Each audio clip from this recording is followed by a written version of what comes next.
ये 2 आदमी के पीने के लिए वीडियो बना रहा हूँ। 3 कप पानी है इसके अंदर और 2 चुटकी मेथी दाना, पुदीना काट के डाला रखा बड़े बड़े, अदरक काट के छोटे छोटे टुकड़े करके डाल रखे हैं इसमें, और साथ में इसके अंदर 1 से 1.5 चम्मच स्वाद मिला सकते हो। स्वाद मिला के उसके बाद नींबू आधा नींबू निचोड़ना इसके अंदर। इसको सही से पका के जब 2 कप पानी रह जाए तो इसको इस्तेमाल करना है रात के खाने। ठीक है ना। तो गला खराश वगैरह होगा जो भी होगा इंशाल्लाह सब ठीक हो जाएगा। अब ये पक रहा है, सही से पक जाएगा, 2 कप रह जाएगा पानी, फिर हम इसको इस्तेमाल करेंगे। ठीक है ना। देखो सही पक रहा है, इसमें शहद वगैरह हर चीज डाल रखा है, नींबू निचोड़ रखा है,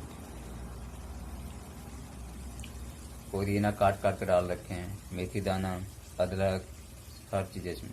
अब ये पक रहा है, ये पक के 2 कप रह जाएगा, फिर इसको हम इस्तेमाल करेंगे, पियेंगे। पी के फिर सो जाएंगे।